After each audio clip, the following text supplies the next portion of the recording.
My wife survived cancer and made it look like a joke, and now she thinks it's time to live life to the fullest, so she asked me for a hall pass to sleep with whoever she wants, and I wish she was joking, but she's serious about it. My wife, 51F, and I, 54M, have been married since 2001 and together since 1999. She is the most intelligent, thoughtful, caring, loyal person I know, and I have always thought of myself as fortunate to have met and married her. She is, even today, aesthetically beautiful, and men have told her this throughout our marriage. She has always shot them down. Earlier this year, she was diagnosed with uterine cancer, stage 1, and had a full hysterectomy. I was never concerned about the cancer. It was diagnosed early, dealt with quickly, and she made a full recovery. I took time off work to look after her after the surgery, and all seemed well. There were some to be expected emotional instances on her part, and although I am not an emotional person, we dealt with them together. After her recovery, she was insistent that we start living life to the fullest and took a 10-day trip to Europe, followed by a trip to Belize. We also have a trip to the UK and Spain/Portugal later this year. I am fine with these things, building memories and crossing bucket list adventures off our list. I also understand that these are a result of feeling fragile on her part. She also took up yoga, swimming, and healthy cooking classes. I was fully on board until last week. Last week she came home from work and told me she wanted a hall pass. A one-time opportunity for her to have intercourse with someone else besides me.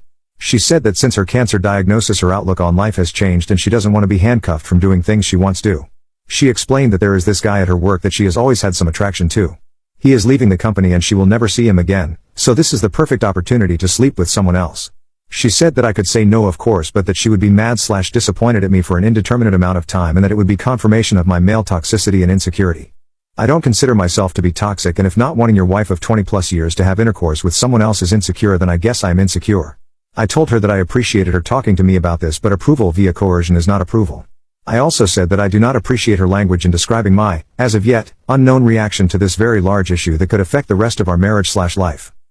I got up in the morning. She basically said that she was sorry for putting such a large decision solely on my shoulders and that to help she was taking the decision away from me. She booked a hotel near where her coworkers are having a party/send-off for this guy, and she would spend the night there, with him, and hope that I would be here when she got back. That she would answer any questions I have about the night after it happened, but not before. She will not tell me who he is or anything about him because she knows me too well, and that I will dwell and obsess over him, and that would make it too real for me, which is pretty accurate. Her POV is that the less I know the better, which contradicts the offer to tell me anything I want to know after it happened. I think she knows I won't want to know/ask anything, or she simply will not tell me.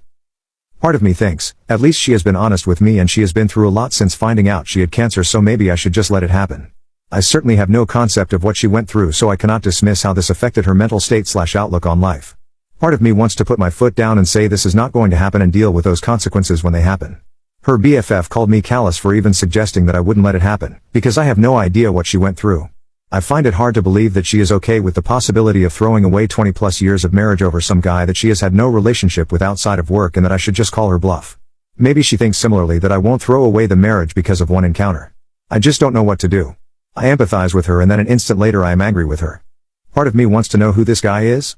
What does he look like? What has he got that is so enthralling for her? Is he just a safe option? Is he married? Does his wife know? Would I be a callous jerk for saying no? What can I do besides walking away? Update 1. I received a ton of advice that I couldn't possibly respond to. I do appreciate the people who took time to offer advice in the comments or via PM. It has been an exhausting couple of days. I was hoping that my opposition to her plans would give her pause, but unfortunately that did not happen. I said I am a hard no, and I am not sure how I will feel about you, if you go ahead with it. I was met once again with this is for me, it will be one time, what can I say to help you deal with it, you'll get over it, we were meant to be regardless of the situation. Remarks leading up to Saturday. She left Saturday, ostensibly to meet her coworkers, but in reality screw the guy. I asked her to text me when she was leaving for the bar, and when she did I asked her if she was really going to go through with this. After her response, I am not answering any more questions tonight, I will see you tomorrow. I blocked my wife. Then I did something either stupid or brilliant. I went to the bar where the get-together was happening. Well, not the bar, but a transit bench across the street. I waited for a long time. It was running through my mind the leading up to this event, that I need to know who this guy was, maybe to compare myself against him. To see what he had that I do not. It was driving me crazy not knowing who he was and what was so special about him that she would ruin a marriage for. After what seemed like eternity, a woman that I recognized from my wife's office left the bar and got in a cab.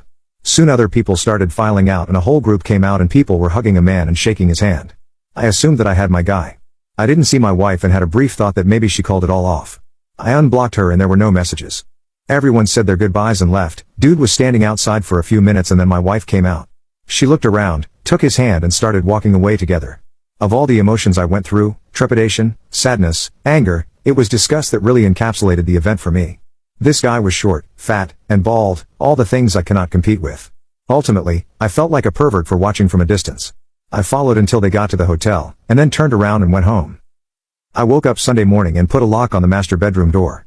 I moved her things to the spare room and left a note asking her to find other accommodations as quickly as possible. I visited another friend who is a lawyer and he gave me some sage advice and a couple of recommendations for divorce attorneys and made the introductions. My wife had been calling me numerous times since around 11 or so. Once blocked, the calls go to voicemail. I listened to the first couple but felt nothing but some satisfaction when she couldn't get through to me and she was obviously becoming concerned. I didn't want to go home but I left in such a hurry that I didn't plan an overnight properly. I got home around 9 and as per my buddy's advice, I recorded the interaction. I was halfway up the stairs when she came up from the family room asking what was going on. Could we talk? I thought we talked about this. I just answered with I am not interested in discussing this tonight and went to bed. After not getting a response from me through the door, she left me alone. I feel kind of like a child for not talking with her and shutting the door on her, but I just couldn't look at her. Monday I got up and ready for work. She was waiting for me and asked if we could discuss getting back to normal. I said, "You have been doing all the talking for the both of us for the last week. Why don't you continue?" and left for work. I have an appointment with the attorneys my friend recommended for this week. Update 2.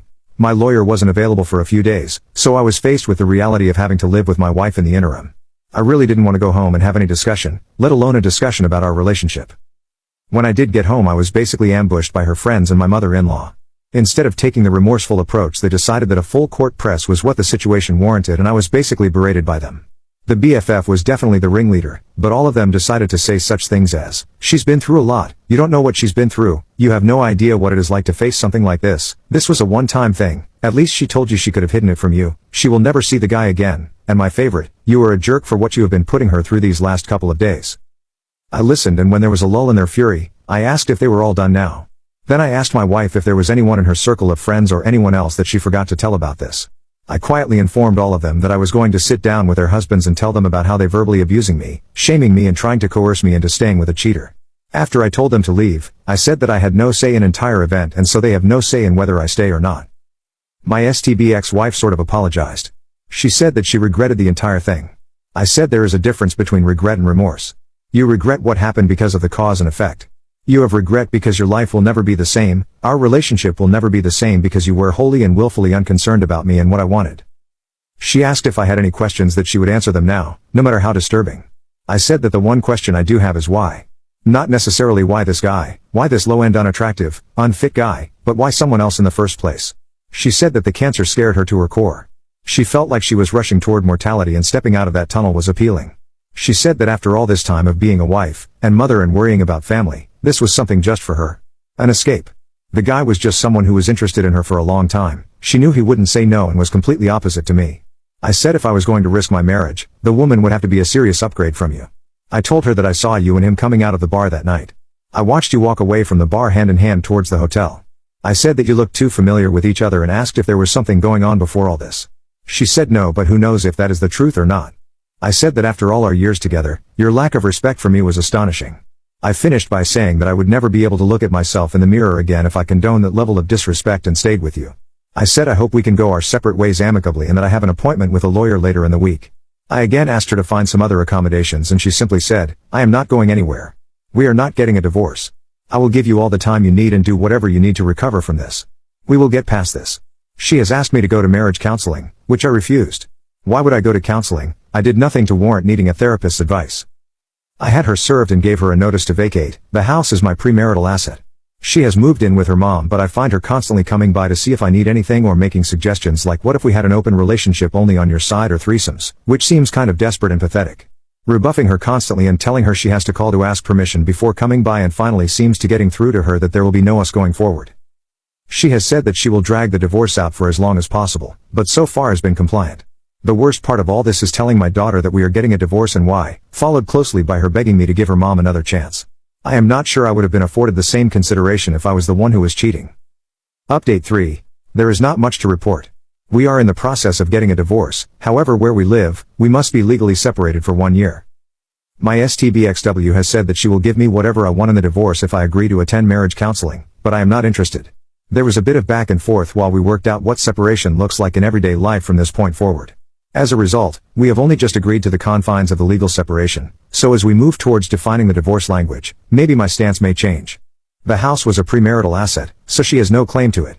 The only things she could go after are my pension, vehicles and vacation property, but I would counter that she has lived rent-free for 20 plus years and has her own money plus inheritance from her father. I may have offer a top-up in retirement as she was a stay-at-home mom while our daughter was young, but that would be the most at this point. I received a lot of messages about her friend group and my daughter, so I will clear up any misconceptions now. My daughter isn't taking her mother's side. She has always been a mama's girl, but she is very unhappy with her mom right now.